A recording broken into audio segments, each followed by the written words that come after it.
I এর সাথে I dot গুণ করলে 1 হয়, জে এর সাথে জে ডট গুণ করলে 1 হয়, এটা সূত্র, এগুলো সূত্র। কে এর সাথে কে ডট গুণ করলে অ্যান্সার 1 হয়। এটা মোটামুটি আমরা তো মুখস্থ রাখবো, ঠিক আছে? এটা হচ্ছে আমাদের ডট গুণের সূত্র। এই সূত্র যদি বুঝো, এখন চিন্তা করো তো ভাইয়া, আমার এখানে প্রশ্নে মান দেয়া ছিল, সেটা কত?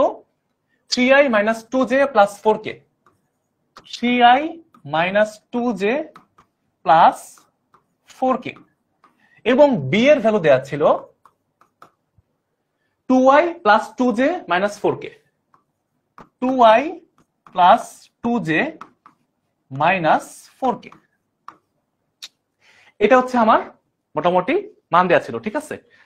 আচ্ছা, এখন কথা হচ্ছে ভাইয়া, এই দুটো ভেক্টরের ডট গুণ বললে কেমন দেখায়? ডট গুণটা হয় এইভাবে, এ ডট বি।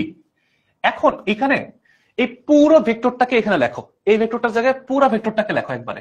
এই যে এই পুরো ভেক্টরটা 3i - 2j + 4k,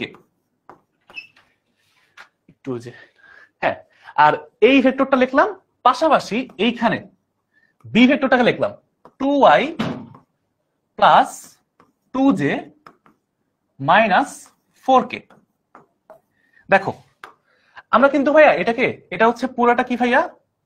এটা পুরাটা হচ্ছে এ ভেক্টর, এবং এই পুরাটা কি ভাইয়া? পুরাটা হচ্ছে বি ভেক্টর। এইটা মোটামুটি বুঝতে পারছি, মানগুলা বসাইছি এখানে। এখন গুণ করবা, মনে রাখবা আই এর সাথে আই গুণ, জে এর সাথে জে গুণ, কে এর সাথে কে গুণ হয়।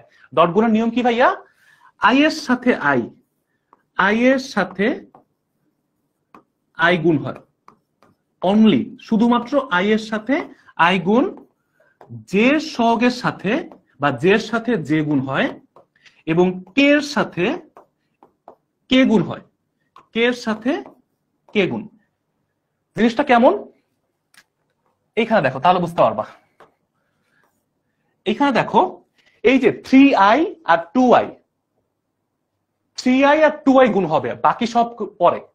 মানে আই এর সাথে আই গুণ মানে কি ভাইয়া? এই 3i এর সাথে 2i গুণ হবে, মানে কি আই এর সহগ গুলাকে একসাথে লিখতে পারি, আর আই এর সাথে আই কি হয়েছে ভাইয়া? ডট গুণ হয়েছে। মানে আমরা 3 আর 2 কে একসাথে গুণ করতে পারি, আর আই এর সাথে আই গুণ, ঠিক আছে? এটা গেল আমার এক জায়গায়, হ্যাঁ। প্লাস, প্লাস দিবা, এই সূত্র, এটা কি ভাইয়া? সূত্রের প্লাস। জে এর সাথে জে গুণ, এই যে মাইনাস সহজে জে, -2j, আর এখানে কি ভাইয়া? +2j, গুণ করলে কত হয়? -2 গুণ 2, -2 গুণ 2, এর সাথে কি আছে ভাইয়া? জে গুণ আছে, জে কি আছে? গুণ আছে। সেম ভাবে প্লাস দিব কে এর সাথে কে গুণ, প্রত্যেকটা দেখো, আই এর সাথে আই গুণ যোগ, জে এর সাথে জে গুণ যোগ, কে এর সাথে কে গুণ, মানে হচ্ছে কি 4k আর হচ্ছে -4k।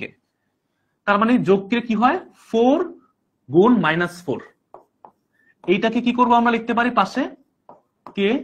হ্যাঁ, আমি যে এখানে আই আই দেখাইতেছি, তোমার পরীক্ষার হলে এটা দেখানো লাগবে না, তোমাদেরকে বোঝানোর জন্য লিখতেছি যে আই এর সহগের সাথে, মানে আই এর সাথে আই গুণ হয়, যোগ জে এর সাথে জে গুণ হয়, আর কে এর সাথে কে গুণ হয়। সংখ্যাগুলোকে এক পাশে রাখছি, আই জে গুলোকে এক পাশে রাখছি। এখন তুমি জানো কি ভাইয়া? এই যে আই এর সাথে আই গুণ করলে কি হয়? সূত্র 1 হয়। যে সাথে যে কি হয়? গুণ করলে কি হয়? 1 হয়। কে এর সাথে কে গুণ করলে কি হয়? 1 হয়। তার মানে সবগুলা আই জে কে ভ্যানিশ হয়ে যায়, কোনো আই জে কে বলে কিছু থাকে না। তাহলে কি থাকে ভাইয়া বাকি? যেটা বাকি থাকে এটা লিখে ফেলবো। 3 দুগুণে 6, 3 দুগুণে 6 লিখলাম। -2 গুণ 2 -4, আর এখানে একটা প্লাস আছে, প্লাসে মাইনাসে মাইনাস, -4।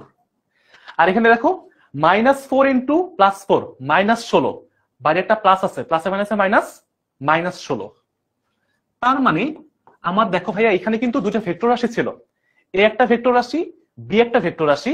বাট যখনই আমরা ডট গুণ করছি, যখনই আমরা ডট গুণ করছি, তখনই আমাদের যে রেজাল্টটা আসছে দেখো, কোনো আই জে কে কিচ্ছু নাই। তার মানে এটা একটা ভেক্টর রাশি থেকে স্কেলার রাশিতে চলে আসছে। দুইটা ভেক্টর রাশি গুণ করলাম, কিন্তু অ্যান্সারটা চলে আসছে এটা স্কেলার রাশি। যখনই আই জে কে কিচ্ছু থাকবে না, কোনো দিক থাকবে না, তখনই ওটা একটা স্কেলার রাশি। কত আসছে এখানে ভাইয়া? 6 থেকে আমরা 20 বিয়োগ করব, -14। অ্যান্সার হচ্ছে -14। এটাই আমার উত্তর। জিনিসটা বুঝতে পারছো? দুইটা ভেক্টর রাশির ডট গুণ করলে স্কেলার রাশি পাওয়া যায়, দুইটা ভেক্টর রাশির ক্রস গুণ করলে ভেক্টর রাশি পাওয়া যায়। বুঝতে পারছি?